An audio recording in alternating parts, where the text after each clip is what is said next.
Putin is rushing to the Kremlin. Moscow can no longer withstand Ukraine's retaliatory strikes. Putin is begging for peace, and the entire Kremlin leadership is with him. What's going on? Scandals in Poland continue. Poles have turned against Navrotsky. Has the Polish president tripped himself up? The West has chosen Zelenskyy. Putin is clutching his heart. How did Zelenskyy become the one holding the future of all Europe in his hands? We'll talk about that right now. Hello, this is Ukraine Today. I'm Maria Farafonova, and here are the latest events. It seems very nervous times are beginning in the Kremlin. According to Western journalists, after the latest Ukrainian strikes, a closed meeting on the capital's security was held in Moscow. And judging by subsequent events, the conclusions reached there were quite alarming. Russia has begun urgently moving additional air defense systems to Moscow, effectively admitting that even a multi-layered defense system no longer guarantees peace in the very heart of the country. The most telling case was the Moscow oil refinery, which supplies nearly half of the capital's fuel needs. Near the facility, just a few dozen kilometers from the Kremlin, the Russians hastily deployed a Pantsir system, not at some secret military base, but practically next to residential buildings and commercial sites.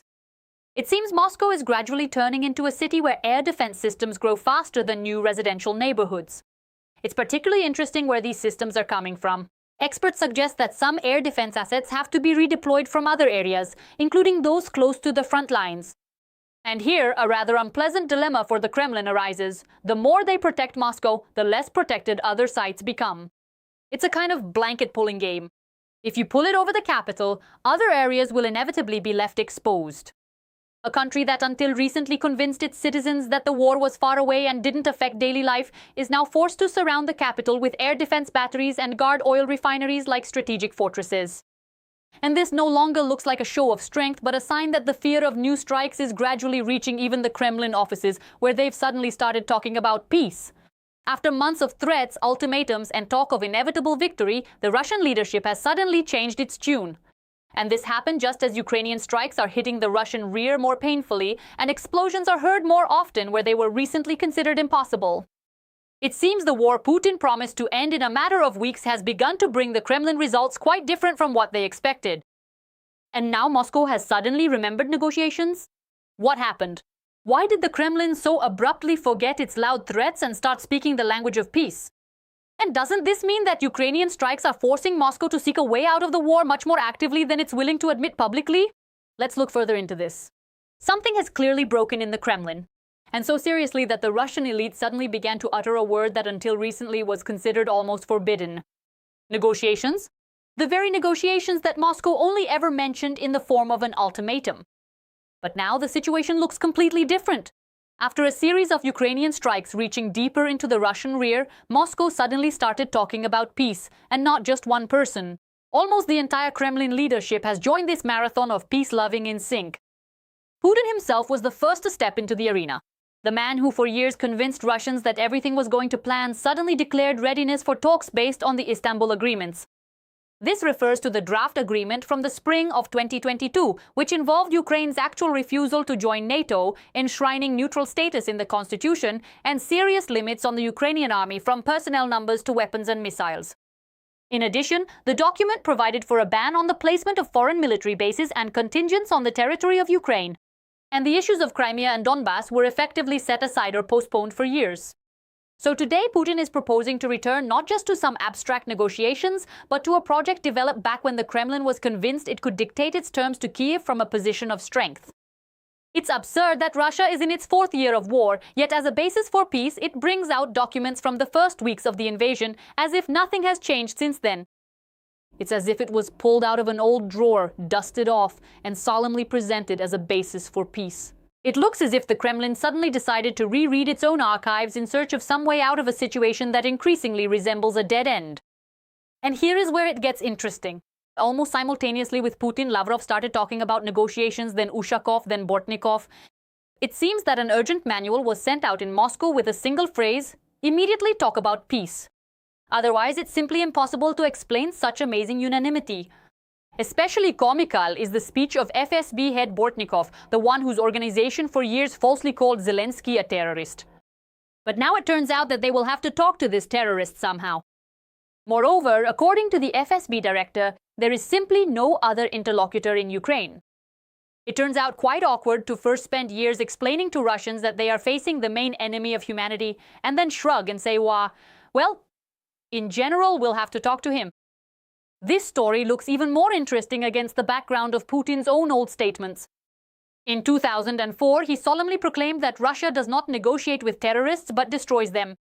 More than 2 decades have passed, and now the person who once uttered these loud phrases is effectively proposing negotiations to the one whom his own propaganda calls a terrorist. As they say, life is the best screenwriter of political satire. And all this is happening not against the background of Russian victories, as propaganda tries to claim. On the contrary, Russian regions increasingly wake up to explosions, airports stop working, and authorities nervously count the losses. The war, which the Kremlin once promised to keep far from Russian cities, is increasingly returning home. That is why statements about negotiations sound particularly telling. After all, just a few months ago, Russian TV studios were filled with experts promising final victory, the defeat of Ukraine, and almost a march on Kyiv. And now, instead of more threats, we see a surprising transformation. Those same people are now starting to explain that negotiations are very important, very right, and in fact long overdue. And that is not all. Surprisingly, Putin is now staying away from scandals. Not long ago, Russian propaganda could have blown a Belarusian ultimatum into an international crisis, but this time it all sounded remarkably sluggish. Moscow essentially made it clear that this is Minsk's internal affair, and Russia supposedly will only help its ally if needed. No threatening statements, no threats against Zelensky, no demonstrative militancy. The Kremlin, which for years tried to present itself as the center of power for the entire post-Soviet space, is now increasingly forced to save even on loud political scandals. Today, Moscow is much more concerned with its own problems and finding a negotiated way out of the war than with more geopolitical spectacles involving its allies. A separate story is the reaction to the latest strikes on Crimea and Russian regions.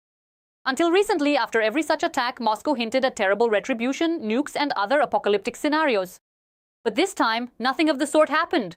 No promised escalation, no day of revenge, no nuclear blackmail, which the most ardent supporters of Kremlin rhetoric were counting on. Instead, negotiations, negotiations, and once again, negotiations. And here, the situation for the Kremlin gets even worse. According to Western media reports, Washington is increasingly talking about the need for more pressure on Moscow. And in Kyiv, they talk about a virtual carte blanche from the United States for strikes on Russian territory. The Russian leadership understands perfectly well that the more opportunities Ukraine gets to strike Russian military infrastructure, the harder it will be to convince the population that the war is going successfully. That is why today's wave of peaceful statements looks not like a show of strength, but like an alarm signal. The Kremlin can repeat mantras about steady progress and full control over the situation as much as it wants, but the facts speak for themselves.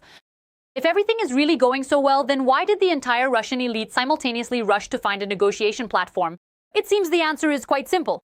The war, which Moscow planned to finish in a matter of weeks, has turned into years of exhaustion. Reserves are melting away, problems are piling up, strikes on the rear are becoming more painful, and most importantly, it is getting harder to explain to Russians why, after all the promises of a quick victory, the Kremlin suddenly started talking so persistently about peace. And the louder the calls for negotiations from Moscow sound today, the stronger the feeling that it is no longer Ukraine looking for a way to end the war. It is the Kremlin that is increasingly looking for a way out of it without admitting its own defeat. Another scandal in Poland. While Warsaw tries to balance domestic politics and support for Ukraine, some Polish politicians continue to add fuel to the fire. This time, a real storm was caused by MP Janusz Kowalski's statement, effectively calling for a mass return of Ukrainians from Poland to Ukraine. He was very direct, asking his followers if it's time for all Ukrainians to leave Polish territory. The statement went viral, sparking a flurry of reactions. For some, it's another pre-election game playing on voters' emotions. For others, a dangerous signal of how radical some Polish politicians' rhetoric is becoming, especially since it involves hundreds of thousands of Ukrainians who work, study, pay taxes, and have long been a vital part of the Polish economy. A few years ago, Polish politicians were vying to thank Ukrainians for their contribution to the country and stressed the strategic partnership between Kyiv and Warsaw. Now, some in the political class are increasingly trying to turn the Ukrainian issue into a tool to win over voters. The closer the new campaigns, the louder such statements become.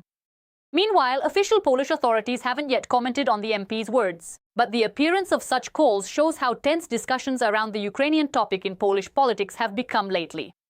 It seems the fight for ratings is pushing some politicians to make statements that recently seemed impossible even in the most heated political debates. Yet, Kowalski's statement is just the tip of the iceberg. Polish politicians seem to compete in radical decisions. In Warsaw, the story of Zelensky and the Order of the White Eagle continues to explode. The scandal, meant to show the Polish government's principles, suddenly turned into a wave of criticism, sharp disputes, and uncomfortable questions for Poland itself. It seems the consequences of this political storm could be much more serious than they first appeared. Details ahead. Has bad blood really developed between Kyiv and Warsaw? The scandal over Zelensky, Navrotsky, and the Order of the White Eagle is gaining momentum. The conflict flared after Polish President Karol Nawrocki's decision to strip Volodymyr Zelensky of the Order of the White Eagle, the country's highest state award. The formal reason was historical disputes and Warsaw's dissatisfaction with naming a Ukrainian unit after the UPA. In response, Zelensky and several Ukrainian officials returned their Polish awards, leading to an unexpected turn for Poland itself. Poles turned against Nawrocki. While Polish authorities tried to deal a symbolic blow to Zelensky, part of Polish society responded with its own significant gesture. Polish civic activists announced they would present the president and the Ukrainian people with their own award. Yes, an attempt to take away one award may end with the appearance of another. Representatives of Polish civil society have openly opposed Karol Nawrocki's decision and stated that the current political dispute increasingly resembles a game in the Kremlin's favor.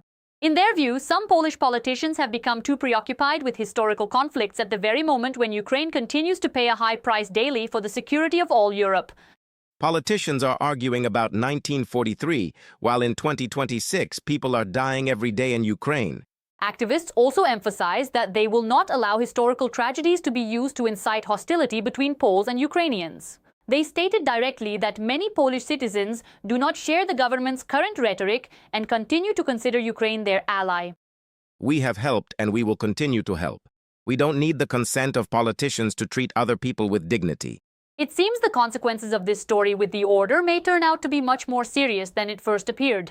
Former Polish Foreign Minister Jacek Czaputowicz effectively admitted Warsaw not only failed to achieve the desired result but also struck a blow to its own positions.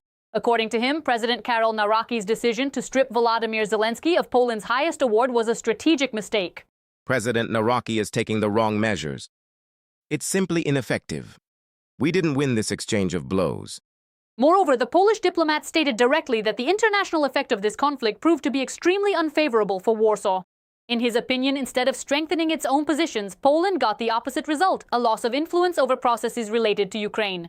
Public opinion doesn't always understand the circumstances, and they are such that our position has weakened significantly. The most painful thing for the Polish authorities may not even be the scandal itself, but its long-term consequences.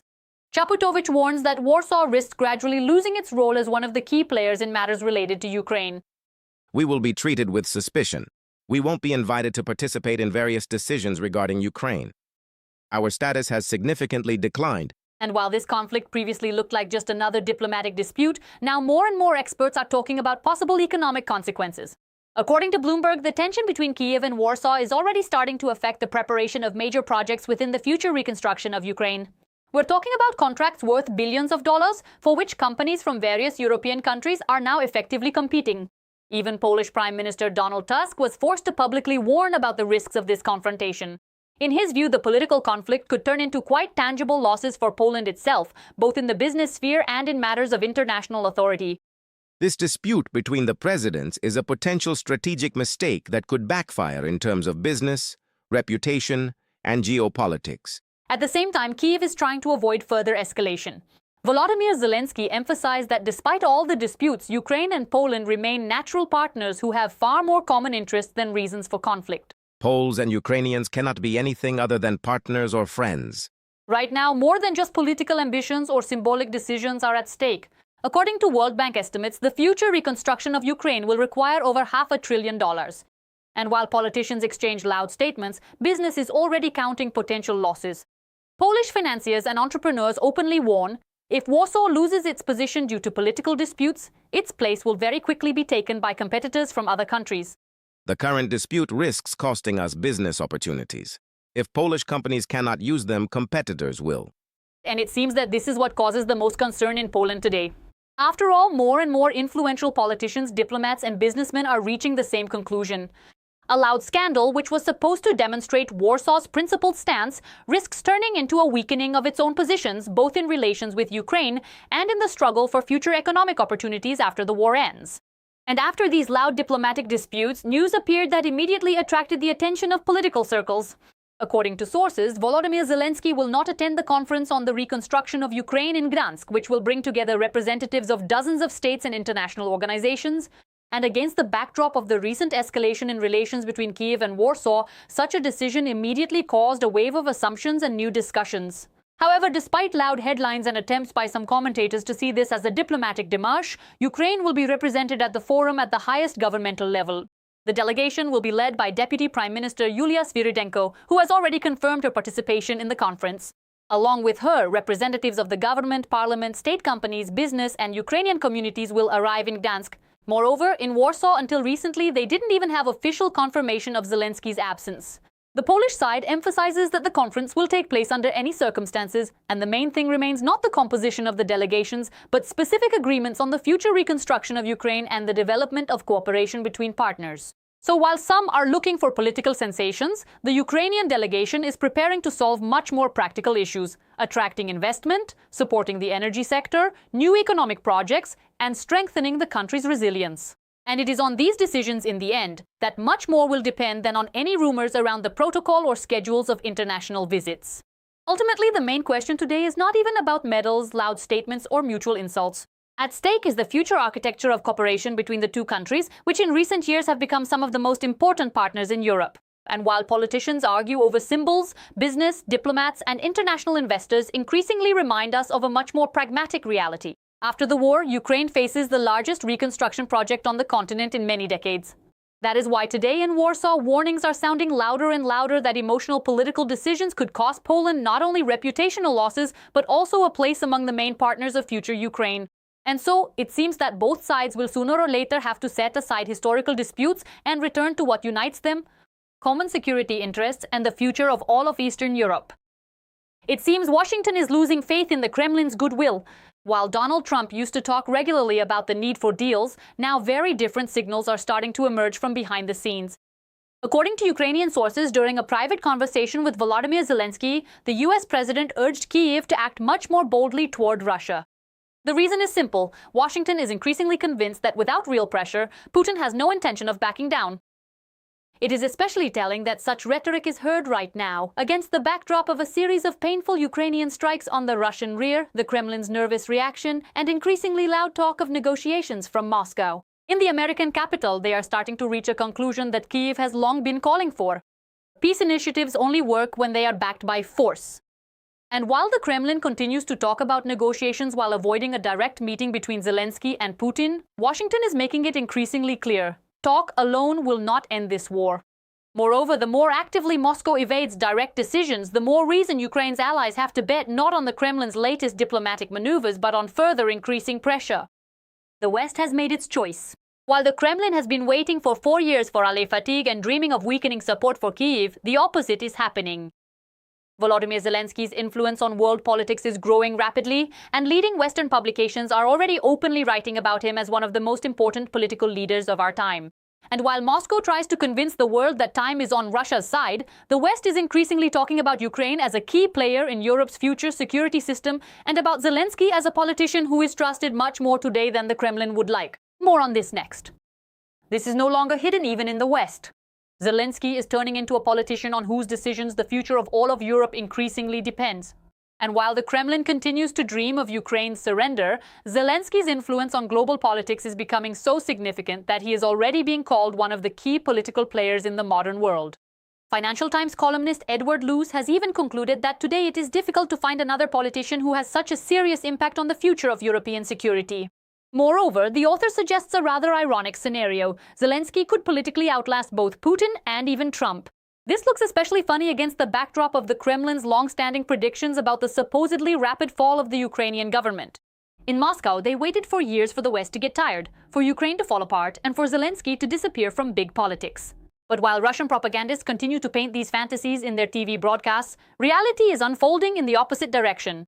It is Kyiv that is increasingly influencing discussions about the future of NATO, the new security architecture of Europe, and even what the European Union will be like in the coming decades. The Financial Times also draws attention to another fact that is uncomfortable for many. While governments change in leading Western countries, political crises become almost commonplace, and voters increasingly support radical forces, Zelensky continues to demonstrate consistency in his goals. In fact, a paradoxical situation has emerged. A country that has been fighting a war for survival for 4 years now often sounds more confident about the future of Europe than many European capitals. The Kremlin is not thrilled because the war that was supposed to return Ukraine to the Russian sphere of influence has yielded the exact opposite result. Instead of an isolated state, Moscow got a Ukraine without which it is increasingly difficult to imagine Europe's future security system. And Zelensky, from a politician predicted to have only a few weeks in power, has become a key participant in the discussion about the future of the entire West. And it seems this is not the only bad news for Putin. While Moscow tries to convince the world that time is on Russia's side, Washington is looking more closely at the results of the Ukrainian army. According to the Financial Times, recent Ukrainian strikes on Russian military targets made such a strong impression on Donald Trump that the Kremlin has already openly spoken about a change in the American position. And judging by the nervous reaction of Russian officials, they understand perfectly well how this might end. Lavrov's reaction was particularly telling. The head of the Russian Foreign Ministry essentially complained that Washington no longer acts as an objective mediator and is moving further away from the positions Moscow counted on. In other words, the Kremlin is beginning to realize an unpleasant reality. The bet that the new American administration would force Kyiv to make concessions may ultimately fail. According to the Financial Times, during the G7 summit, Trump was extremely impressed by the Ukrainian campaign of long-range strikes on Russian territory. Moreover, it was after these events that Washington began to question Russia's ability to achieve its strategic goals in the war. And this is already a serious blow to the main Kremlin narrative, which for years was built around the thesis of an allegedly inevitable Russian victory. Equally alarming for Moscow is that, in parallel, tightening sanctions against the Russian energy sector and new formats of military support for Ukraine are being discussed.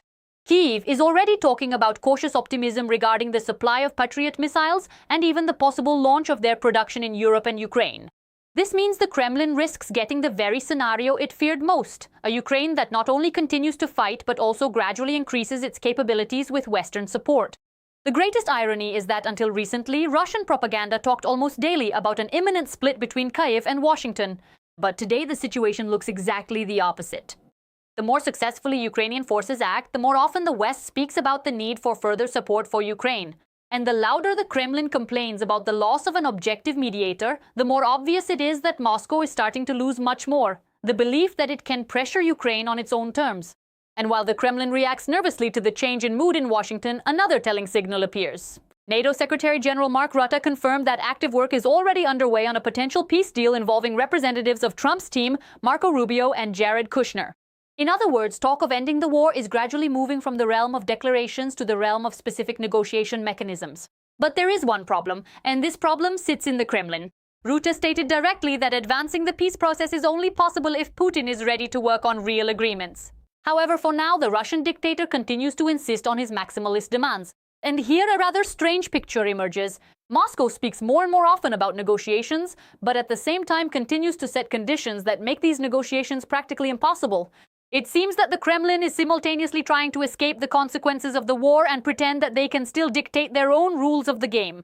At the same time, Rutte's words came against the backdrop of statistics that are even more painful for Moscow. According to NATO estimates, Ukrainian forces disable between 30 and 35,000 Russian troops every month killed and wounded. This is no longer about individual losses or failed operations, but about the systemic exhaustion of the Russian military machine.